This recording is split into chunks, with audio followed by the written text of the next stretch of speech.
Bien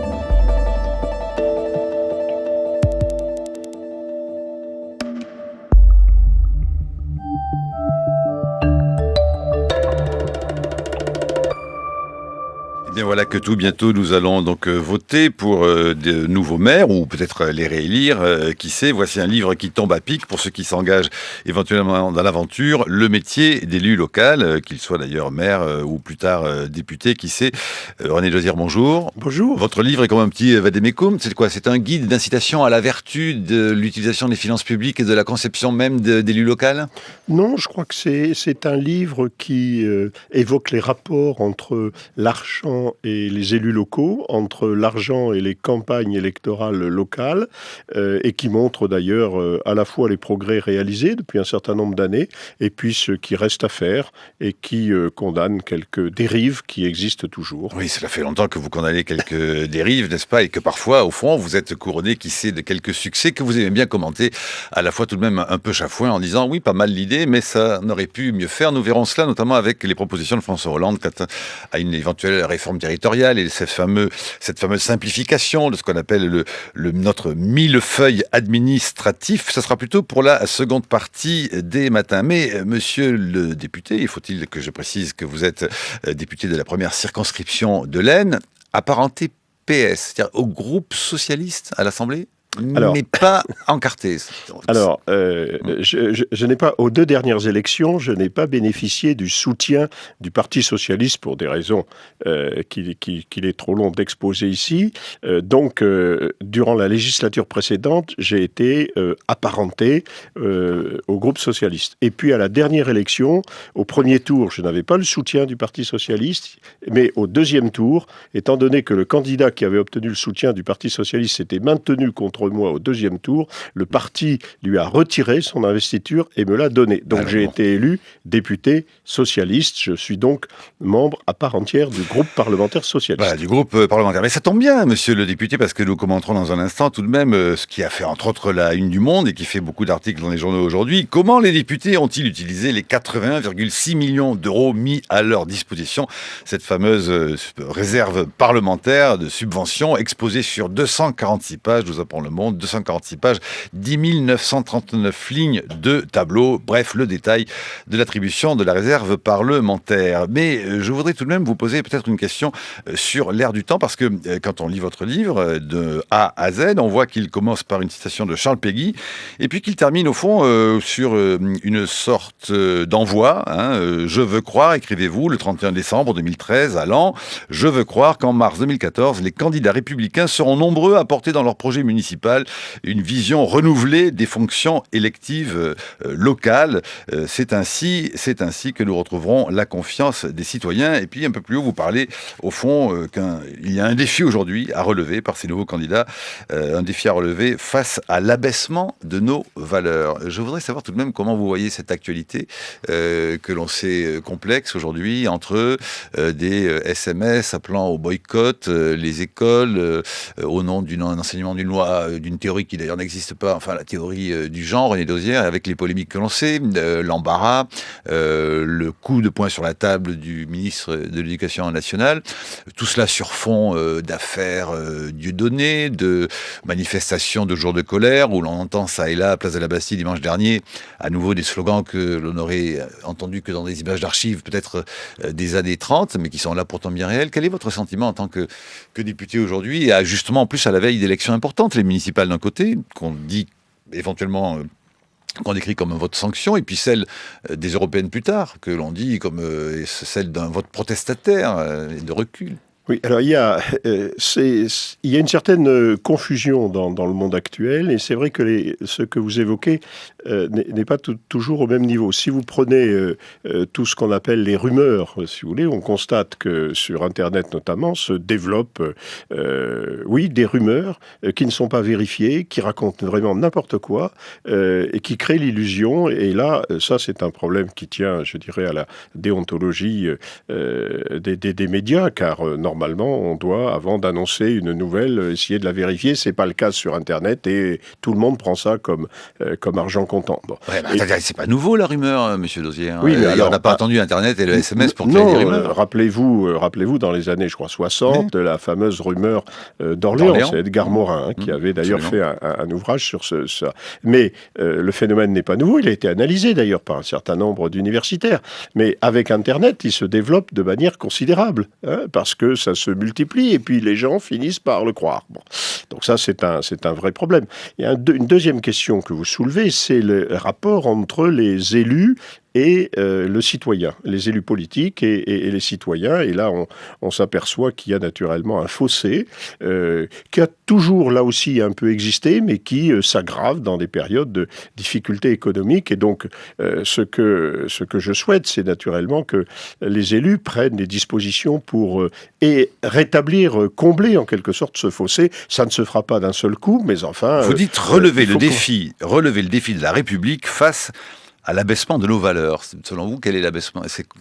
Écoutez, l'abaissement de nos valeurs, c'est notamment, et là je suis tout à fait en phase avec Charles Péguy que vous citiez, c'est le fait qu'aujourd'hui l'argent est devenu, je dirais, la valeur suprême, c'est la référence. Enfin, je veux dire, l'américanisation de notre société fait que, comme en Amérique, maintenant, on ne raisonne plus que par rapport à l'argent. Hier, on apprenait que les salaires, enfin les revenus touchés par un certain nombre de vedettes du showbiz, enfin qui sont à plusieurs millions d'euros par année.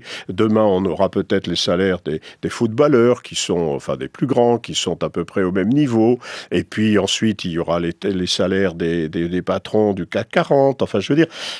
Et là, on voit bien que tout ça se diffuse un peu partout, y compris d'ailleurs parmi les élus locaux qui, aujourd'hui, attachent à l'argent beaucoup plus d'importance, alors que être élu, c'est une notion de service. On a fait de l'élu local un entrepreneur, un chef d'entreprise.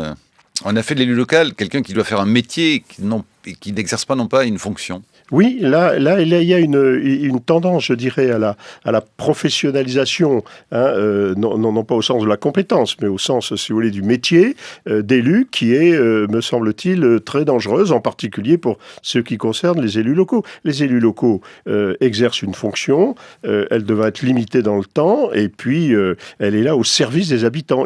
Et je propose d'ailleurs, moi, plutôt qu'on fasse en sorte que les élus locaux puissent exercer leur fonction d'élu en même temps qu'une activité professionnelle, à temps partiel, le cas échéant, et de prendre des dispositions pour le permettre, parce que la professionnalisation n'est pas un bon système. On le voit bien d'ailleurs dans la composition sociologique des élus locaux, elle ne change pas. Ce sont les cadres supérieurs et les professions libérales qui occupent les places les plus importantes, et plus la ville, si vous voulez, est importante, plus le maire est issu de cette catégorie.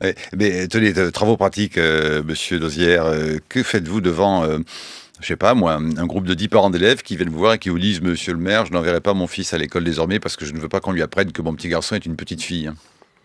D'abord, il faut lui raconter que ça n'est pas le cas, et que d'où vient cette phrase. Enfin, c'est extraordinaire que les gens puissent croire, si vous voulez, des choses de ce type. Il y a aujourd'hui un désarroi dans la population qui manque de repères, et c'est là où je dis il faut reprendre un certain nombre de repères simples. Prenez, si vous voulez, les propos antisémites de Dieudonné, qui sont, semble-t-il, partagés par une grande partie de son public, et qu'on banalise. Eh bien oui, on banalise trop de choses. Je crois qu'il faut revenir à l'essentiel. Il y a quelques valeurs importantes dans notre République, et il faut essayer en tout cas de les mettre en avant. Alors dans votre livre Le métier du local, il y a cette question centrale de l'argent à utiliser, à considérer avec précaution, mais cela dit avec sincérité aussi. Vous dites que parfois vous vous êtes retrouvé dans des situations où, avec les indemnités, maigres indemnités que l'on vous proposait en tant qu'élu, vous aviez du mal à joindre les deux bouts, et que heureusement qu'à l'époque, il était au fond assez courant que l'épouse se sacrifie, vende même quelques-uns de ses biens pour subvenir au manque des moyens du ménage. Vous dites aujourd'hui, c'est d'ailleurs impensable cette histoire-là, qu'une femme à nouveau se sacrifie parce que son mari va perdre de l'argent en devenant, qui sait, maire ou député. Oui, mais les choses ont changé parce que depuis 92, si vous voulez, en particulier, la rupture de ce point de vue-là, c'est une loi de 1992, nous avons amélioré sensiblement les conditions matérielles, en particulier les indemnités, enfin des élus. Et donc aujourd'hui, on ne serait plus dans la situation où je m'étais trouvé dans les années 80, quand j'exerçais effectivement mes fonctions d'élu local. Bon, cela dit, quand on devient député, si on est à court d'argent, on a toujours la réserve parlementaire.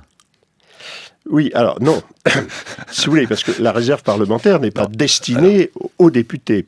La réserve parlementaire, c'est une décision des députés d'attribuer cet argent de l'État à des associations ou à des collectivités. Alors, on découvre, si vous voulez, on fait aujourd'hui davantage de transparence sur la réserve parlementaire. Il faut rendre hommage Claude Barthelone l'a voulu. Oui, tout à fait. C'est le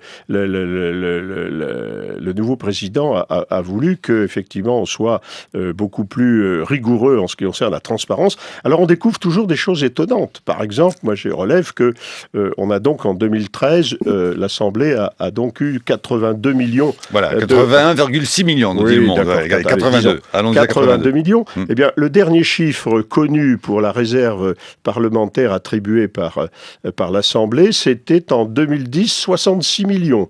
Autrement dit, ça fait en 3 ans plus 16 millions, plus 15%. C'est quand même pas mal. C'est trop, à mon avis, comme rythme d'accroissement.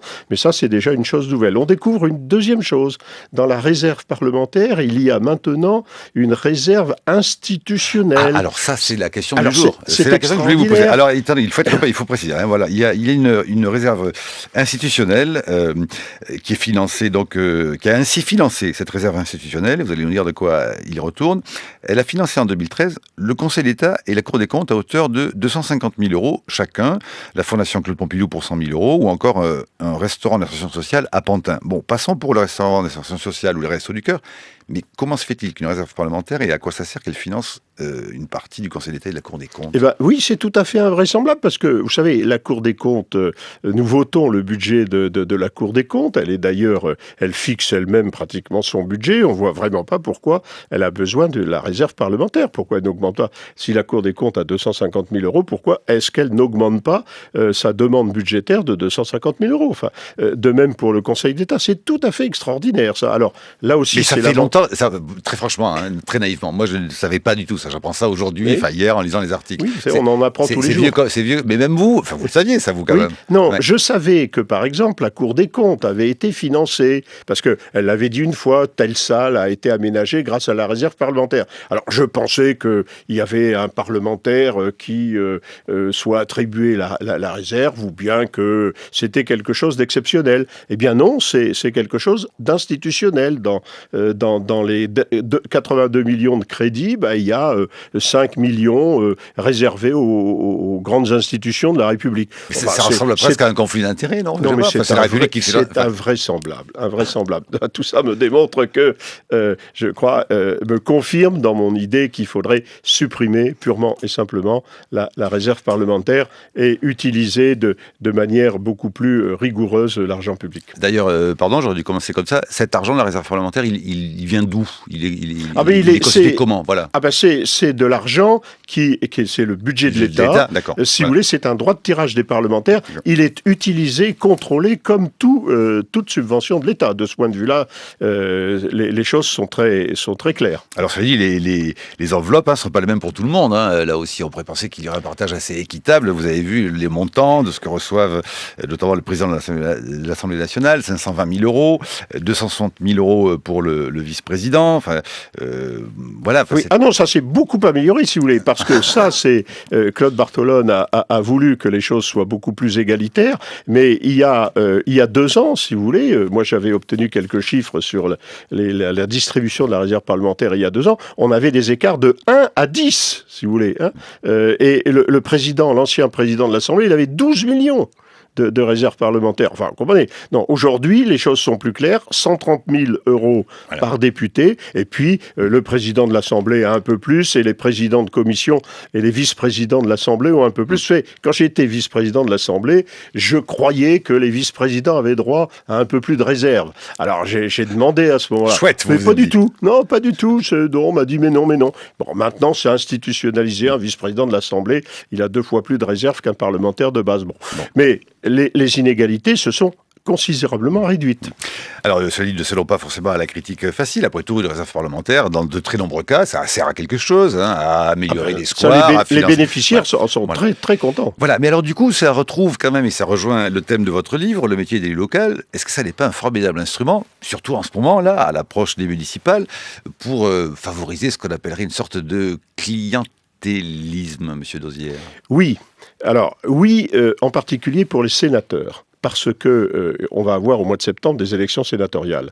Parce que les sénateurs sont élus en gros par les maires, enfin les représentants des mairies. Or, cette réserve, elle est par définition distribuée à des maires. Donc là, si vous voulez, en gros, quand vous avez dans un petit département 1500 électeurs à partir des mairies qui existent, vous savez, quand vous distribuez 150 ou 200 000 euros, vous, par petits bouts, c'est le rapport, en tout cas, on peut penser qu'il y a un rapport très étroit. S'agissant des députés, vous savez, distribuer 130 000 euros dans une circonscription, pas comme la mienne, où on a 70 000 électeurs, l'impact électoral est quand même très limité et même complètement nul. Et je vois dans la région parisienne, les subventions de la réserve sont surtout attribuées à des associations. Bon, c'est le rapport clientéliste est moins évident. Oui, mais voyez, il est bon de cumuler tout de même, parce que comme ça, un député peut donner un peu de sa réserve parlementaire à la mairie dont il est le maire, s'il est député maire. Oui, ça c'est... Voilà, il est sûr que là on a... le spécialiste en la question, c'était le maire de Compiègne, qui était président de la commission des finances du Sénat, qui distribuait 3 millions par an à sa commune.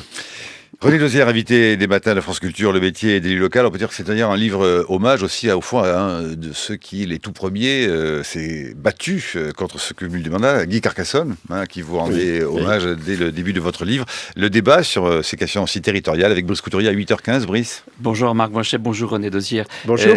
Oui, la question que j'aimerais vous poser après les informations, c'est celle du cumul des mandats. Est-ce qu'il ne serait pas plus simple, pour régler la question du cumul des mandats, de supprimer franchement les départements, de regrouper les régions et d'adopter un modèle, disons, fédéral, comme celui que préconise Jean Peluchon, le président de la région Île-de-France. 8h16, c'est l'heure de votre chronique, Brice Couturier. Nous traversons une de ces périodes trop rares dans notre histoire où les Français réalisent qu'ils ont fait de mauvais choix, qu'ils ont échoué, mais qu'il est possible de redresser la barre à condition de se montrer enfin attentif à ce qui marche mieux chez les autres. Ce fut le cas après la défaite de 1815 et surtout celle de 1870. Aujourd'hui, Peter Hartz, père des réformes Schröder, est écouté à l'Élysée et interviewé dans les Échos de ce matin. En 1815, la France, vaincue par l'Europe coalisée, se cherche une alternative à la double impasse de la terreur et du bonapartisme, alors que les Cosaques font boire leurs chevaux dans les bassins des Tuileries. Un grand historien, comme François Guizot, étudie l'histoire de la Révolution d'Angleterre afin de chercher en quoi la nôtre a pu mener au désastre, quand celle des Anglais a conduit, au contraire, à la monarchie constitutionnelle et apaisée dont ils rêvent. Après Sedan, 1870, les intellectuels français cherchent à comprendre pourquoi la Prusse nous a écrasés. Ernest Lavis, le futur instituteur de la République, s'en va, sur place, étudier comment l'université prussienne produit des esprits supérieurs aux nôtres, et Ernest Renan propose sa réforme intellectuelle et morale dans laquelle il proclame que l'infériorité de la France a été surtout intellectuelle. Eh bien, il se pourrait que nous soyons entrés dans une période comparable. Nous avons appris hier que les investissements directs étrangers qui ont fait dans le monde entier un bond dont même notre Union européenne bénéficie largement, puisque les investissements directs étrangers pour l'ensemble de l'UE ont progressé de 37% en 2013 par rapport à 2012, eh bien, chez nous, en France, ils se sont littéralement effondrés, enregistrant une chute historique de moins 77%. Du coup, bien des livres vont paraître qui cherchent à découvrir les origines culturelles de nos erreurs d'aiguillage. On attend avec impatience celui de Lionel Jospin sur le bonapartisme, et bien des projets de réforme verront également le jour. Une audace intellectuelle nouvelle commence à se manifester. Ainsi, la blogosphère intello se passionne pour la théorie de Guy Michaels et Ferdinand Rauch. Ces deux économistes prétendent que la centralisation de la France remonterait au Moyen-Âge. Les évêques ont choisi les anciennes cités romaines comme évêchés et en ont fait des capitales régionales à travers notamment leurs foires et leurs marchés. Or, les Romains avaient fixé leurs cités sur leur grande voie de communication routière. Au contraire, les Anglais ont établi leur ville au Moyen-Âge le long du cours de leur voie d'eau navigable et ce choix s'est révélé bien mieux adapté à l'époque. La centralisation du pouvoir remonte loin et le millefeuille administratif est solidement incrusté dans le paysage. Raison de plus pour faire preuve d'audace dans la réforme, d'autant que l'organisation des collectivités est dans notre pays d'une parfaite absurdité. Chacun en convient, 36 000 communes, presque autant en France que dans le reste de l'Union européenne, des agglomérations de communes qui emploient, donc les communes plus ces agglomérations emploient, si je vous ai bien lu Monsieur Dosire, 1 400 000 agents municipaux. Et maintenant, nous avons en plus des métropoles. Au-dessus, une centaine de départements, bien trop exigus pour représenter des unités administratives sérieuses, mais concentrant les services de l'État. Au-dessus encore, des régions, elles aussi bien trop nombreuses, 22 pour la seule France métropolitaine, et d'une taille trop médiocre pour peser dans le contexte européen. Petit rappel, la Bavière compte 12 millions d'habitants, le Limousin 741 000. Or, ces régions sont désormais en charge du développement du commerce international.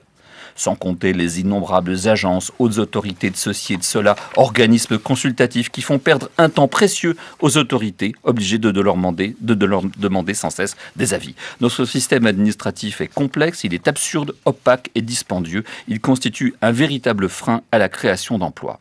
Alors parmi les propositions de réforme radicales, on relèvera celle du président de la région Île-de-France. Jean-Paul Huchon propose de s'inspirer du modèle fédéral allemand pour réorganiser le pays, avec un partage clair des compétences. À l'État, la sécurité, la solidarité et la justice. Aux régions, dont le nombre serait réduit et la taille augmentée, les transports, l'aménagement, l'environnement et surtout le développement économique, ce qui inclut nécessairement l'éducation, la formation et la recherche, qui ne sauraient être dissociés. Il va sans dire que nos vieux départements, dans un tel contexte, ne serviraient plus à rien. Alors si une réforme de ce genre pouvait aboutir, la discussion sur le non-cumul des mandats perdrait toute raison d'être, tant il deviendrait évident qu'un président de région n'aurait aucune envie de partager son temps avec la gestion d'une ville et encore moins d'un mandat national. N'est-ce pas la solution à la question du cumul des mandats? La chronique de Brice Couturier à retrouver sur franceculture.fr. René Dosière. Non, je ne crois pas que ce soit la solution. Il faut bien voir que l'État fédéral est un État où les provinces ou les régions disposent d'un pouvoir législatif. C'est le cas aux États-Unis, où il y a une cinquantaine d'États. C'est le cas au Canada, c'est le cas en Allemagne que vous citez. Et chez nous, il y a une législation unique. Le seul cas, mais tout à fait particulier, c'est la Nouvelle-Calédonie, où le Congrès de la Nouvelle-Calédonie a un pouvoir législatif. Mais enfin, c'est tout à fait exceptionnel. Bon. Donc, chez nous, la législation, la loi est unique, c'est le Parlement qui l'a fait. Simplement, on peut éviter trop de centralisation, comme le disait d'ailleurs le général de Gaulle, et faire en sorte qu'on décentralise. Mais décentraliser, ce n'est quand même pas fédéraliser. Je ne suis pas sûr que la France soit adaptée à... En tout cas, pour le faire, il faudrait, notamment pour les régions, parce que c'est sur cet échelon-là que ça reposerait, leur donner des moyens et des pouvoirs. Or, dans la dernière législature, enfin pendant le quinquennat de Nicolas Sarkozy, on a complètement démoli les compétences et les pouvoirs des régions. Autrement dit, aujourd'hui... Changeons de logique. Comment ? Changeons de logique. Oui, mais aujourd'hui, il faut au moins donner des moyens aux régions, des moyens financiers, il faut leur donner des compétences, et après, on verra si la taille est suffisante. C'est évident que la redistribution des compétences ne se comprend pas sans un transfert massif aux collectivités, de manière équilibrée évidemment, de manière à ce que les compétences nouvelles qu'on leur donnerait seraient couvertes par des ressources propres.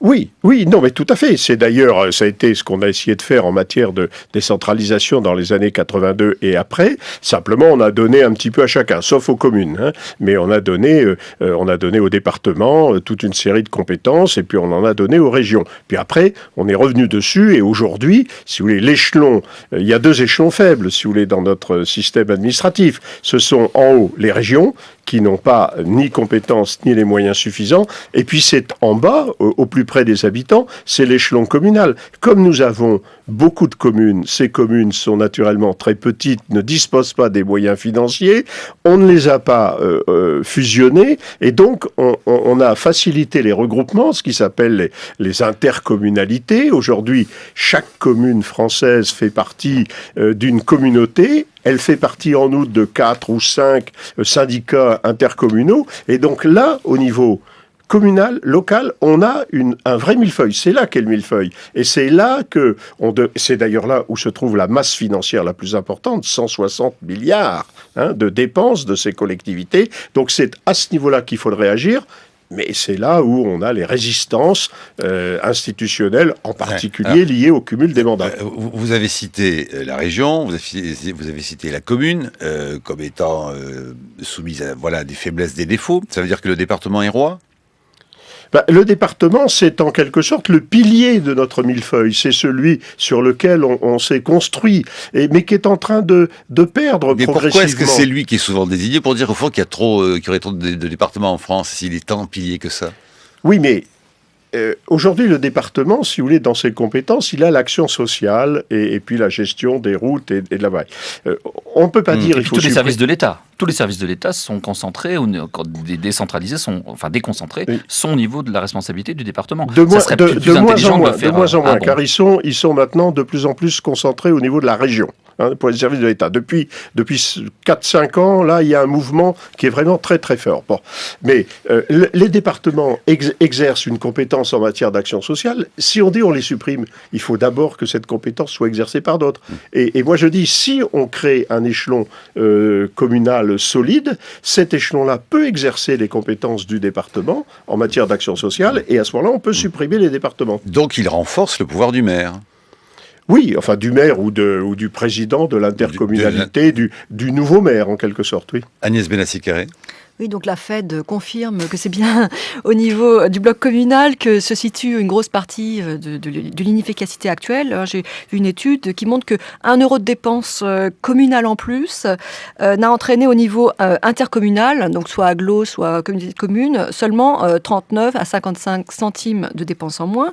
Et pire, 1 euro de dépenses communautaires en plus n'a entraîné que 10 à 14 centimes de dépenses en moins au niveau des communes. Donc on voit que ces dépenses se sont rajoutées et très largement.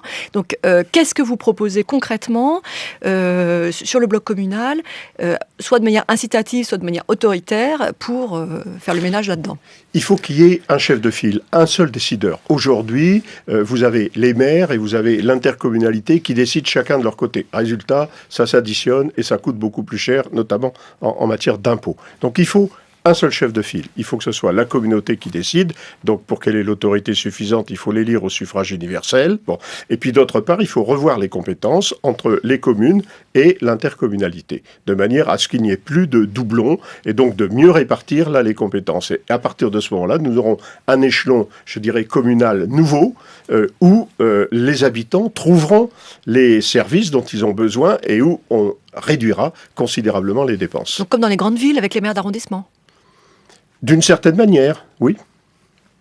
Alors pourquoi avez-vous tout de même qualifié de folklore les dernières propositions tout de même du président de la République lors de sa conférence de presse ? Parce qu'on aurait pu se dire, et certains ont dit, René Dosière en a rêvé, François Hollande l'a fait. Et patatras, vous dites, pas terrible comme proposition. Oui, le mot était peut-être un peu... vous l'avez dit, je vous cite. Oui, tout à fait. Non, mais le mot était un peu rapide. Mais je voulais dire par là qu'aujourd'hui, mais sans doute le président était-il mal conseillé. Parce qu'aujourd'hui, si vous voulez, le problème n'est pas la taille de la région. Le problème aujourd'hui au niveau des régions, c'est leurs compétences et leurs moyens financiers. Une fois qu'on saura exactement ce qu'elles peuvent faire, ce qu'on veut faire des régions, à ce moment-là, on pourra peut-être réfléchir, je dirais, à leur taille. Oui. Mais c'est pas le vrai problème. Vous avez vu que pour convaincre les élus locaux à jouer le jeu de la simplification, François Hollande a brandi le bâton de l'État, des dotations de l'État, qui, a-t-il dit, pourraient varier en fonction des efforts de chacun. Oui.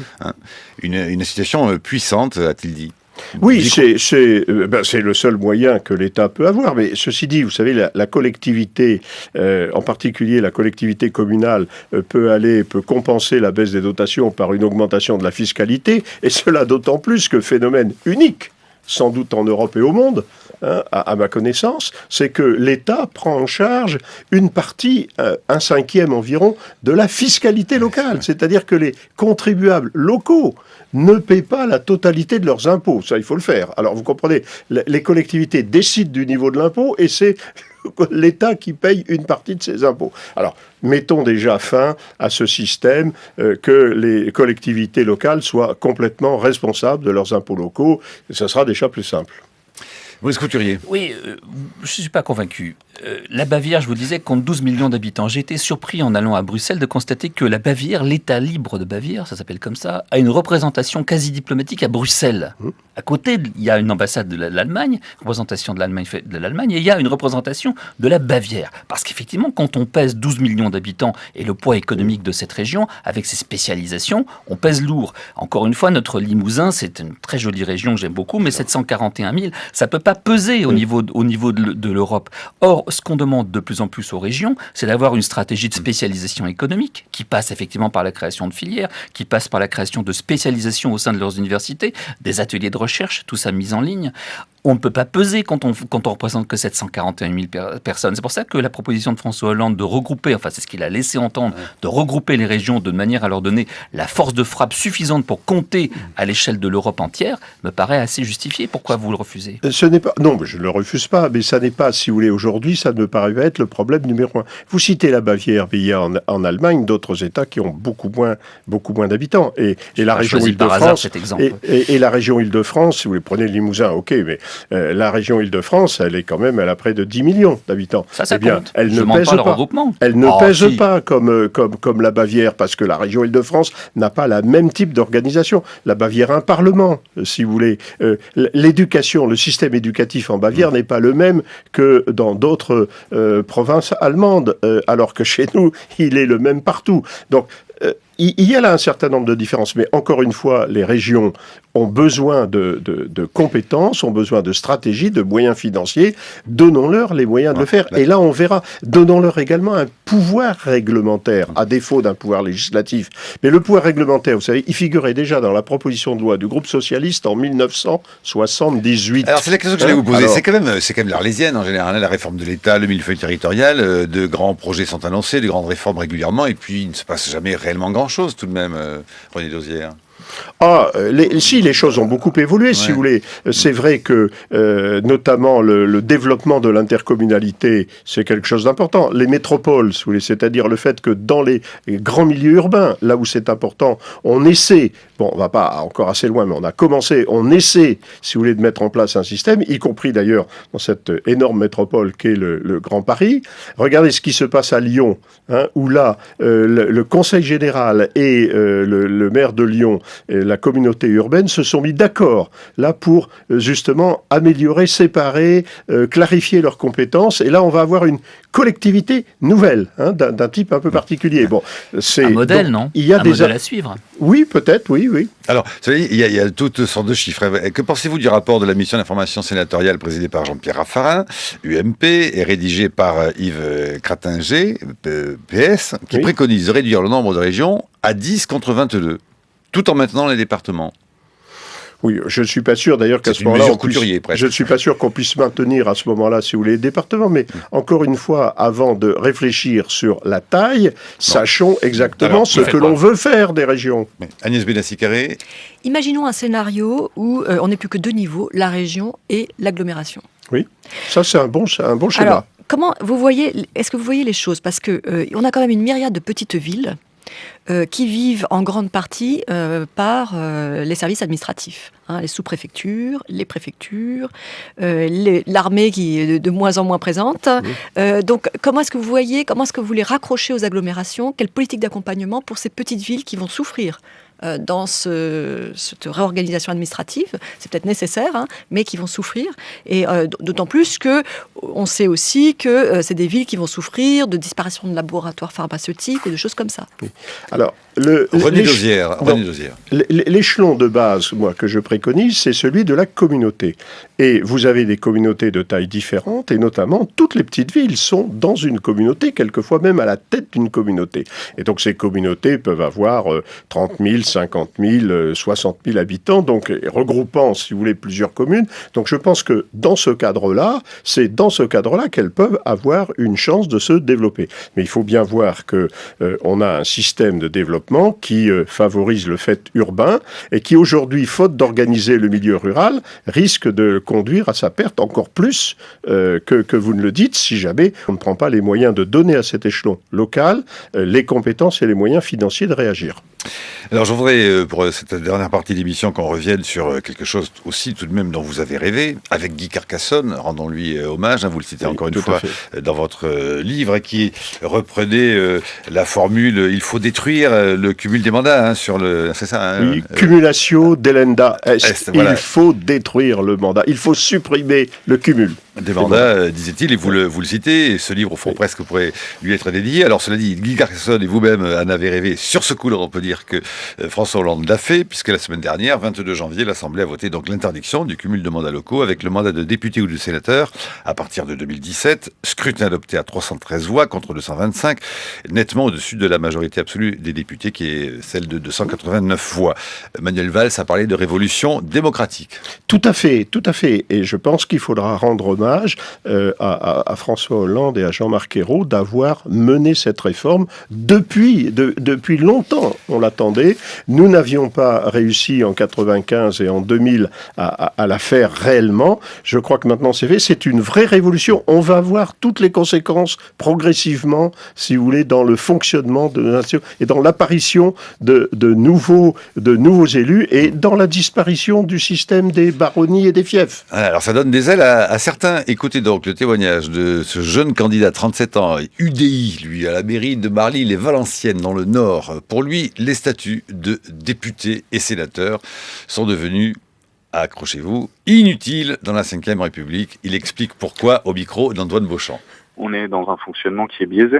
Je pense qu'il faut vraiment reparlementariser la Ve République, peut-être arriver sur une 6e si c'est nécessaire, mais bon, après une constitution, c'est un ouvrage qui est souple, on peut la modifier pour redonner sa fonction première aux parlementaires, qui est d'être législateur et co-législateur avec le gouvernement, mais actuellement ils ne le sont pas. Il y a simplement le président de la République et le gouvernement qui font la loi, et c'est plus le travail actuel du député ou du sénateur, ce qui est vraiment regrettable. Et du coup, ils utilisent des subterfuges pour maintenir l'illusion d'activité. Ils sont très présents sur le terrain, un peu à la manière d'un conseiller général. Ils vont à la fête de la saucisse et ils remettent les couronnes aux Miss. Et à côté de ça, ils arrosent un petit peu les petites communes, les associations avec leurs réserves parlementaires. On est loin quand même du travail qu'on attend d'un député ou d'un sénateur. Écoutez, Monsieur le député non, votre interlocuteur a une méconnaissance totale du travail parlementaire. Écoutez, regardez sur le budget de l'Élysée. Le budget de l'Élysée était opaque, il n'existait pas, on ne le connaissait pas. Aujourd'hui, on a un budget qui est transparent, contrôlé par la Cour des comptes. Pourquoi ? Parce que pendant des années, comme parlementaire, j'ai mené le combat pour y arriver. Donc, vous voyez qu'on peut y arriver, y compris dans l'opposition. Alors, dans la majorité, en plus forte, on modifie les textes, etc. Non, je crois qu'il faut... Le travail parlementaire doit être revalorisé, mais il existe déjà actuellement. Notre interlocuteur sera, je pense, définitivement en désaccord avec vous, Jean-Noël Verfailly. Ceux qui voudront, on va dire, entrer dans la carrière entreront par le mandat de maire, qui est un mandat de proximité dans lequel on a encore la capacité de faire bouger les choses relativement seul. Si on est maire, on a suffisamment de pouvoir pour faire changer son territoire. Il faut voir aussi que pour certains élus actuels, ça fait aussi un peu office d'assurance vie, alors que le mandat de député ne le fait pas du tout, puisque c'est les partis qui décident des investitures, et on sait qu'à part des exceptions avec des notables, si le parti n'accorde pas l'investiture et qu'il l'accorde à quelqu'un d'autre, sur sa personne propre, on peut pas réellement être élu député dans une circonscription où on ne peut pas connaître tout le monde, et où maintenant la marque du parti politique est quasiment le seul repère pour les électeurs. Et voilà, mieux vaut être maire que député, monsieur le député. Oui, mais moi j'ai été maire, Eh oui, mais puis vous l'êtes- député oui, après. oui. Donc c'est vraisemblablement ce que les gens feront. Puis ceci dit, le pouvoir des partis était quelquefois un peu limité. Enfin, j'ai eu l'occasion de le démontrer. Dites la vraie révolution au Forum démocratique dont parle Manuel Valls, il n'a pas précisé ce que vous faites, vous, qu'après tout cette histoire de cumul des mandats, c'est une vieille histoire. C'est en fait une bonne vieille survivance de l'Ancien Régime. Oui, tout à fait. Mais vous savez, la France est marquée par les traditions. Et puis ça s'est poursuivi sous la Troisième République. Alors, je comprends les radicaux qui sont attachés à ce système, mais effectivement, c'est un autre temps. Aujourd'hui, nous sommes au XXIe siècle. Alors, vous parlez dans ce livre, Le métier du local, il faut en redire tout de même un mot, de ce que tout de même, contrairement à ce que se racontent souvent peut-être les gens, et ce qu'on peut lire ça et là de façon un peu imprécise, c'est tout de même effectivement un véritable sacerdoce. C'est même parfois, dites-vous, un rythme inhumain. Hein. Oui. Et que c'est entre autres pour cela qu'il est bon qu'on arrête le cumul, que d'être maire, député, de s'occuper de sa commune. Oui, tout à fait, parce que, si vous voulez, quand vous êtes au service des habitants, mais les habitants aussi viennent vous voir pour tout, et donc on est complètement submergé. Naturellement, quand on est en situation de cumul, on doit faire 2 ou 3 choses à la fois, c'est encore un exercice qui est beaucoup plus difficile, et c'est la vie personnelle, intellectuelle, familiale, affective, qui en subit les conséquences, et ça, c'est tout à fait dommageable. Or, les gens qui ont des responsabilités publiques à prendre doivent par ailleurs être en bonne forme, intellectuelle et physique, et donc ils ont besoin de beaucoup de détente, de repos et de recul. Et ne pas chercher à gagner de l'argent avec ça. Ah, pas du tout, pas du tout. Enfin, remarquez que je ne connais pas d'élus qui s'engagent dans la vie politique pour gagner de l'argent. Il est vrai qu'une fois qu'ils sont engagés, là, ils s'aperçoivent qu'il faut essayer d'en gagner un petit peu plus. Mais c'est quand même pas là que l'on fait sa fortune. Et quand on compare avec les revenus des professions extérieures à la vie politique, on a vite fait le choix. Vous vous êtes retrouvé un jour dans une situation très bizarre. Votre fils, à l'école, on lui demande profession du père, et il répond sans emploi. Il avait même dit chômeur, mais mon éditeur s'est dit parler de chômeur aujourd'hui.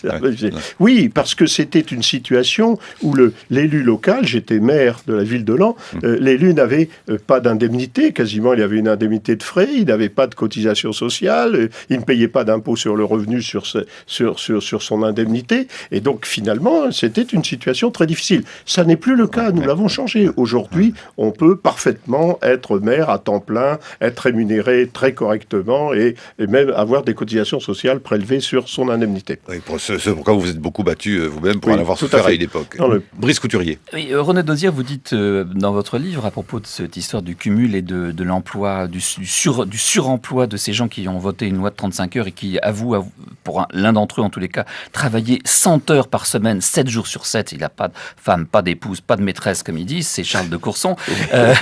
Et c'est vrai qu'on rencontre tous, en tant que journalistes, ces élus locaux et ces politiciens qui travaillent tellement que, comme vous le dites, et ça me paraît surtout très important, ils suppriment les lectures, la réflexion, les séances de travail, et ils se déchargent de leur travail en réalité sur des experts, sur des attachés parlementaires qui travaillent des revues de presse. Ils ne lisent plus rien. Et comme vous dites, ça me paraît extrêmement important.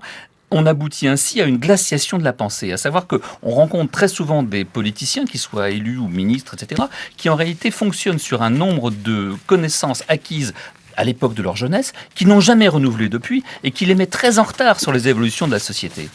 René Dosier. Oui. Et alors, la réponse, si vous voulez, à ça, c'est naturellement le non-cumul, donc d'avoir un peu de temps disponible, parce que ça, on le voit bien. Mais la réponse aussi est sûrement la limitation de durée des mandats dans le temps.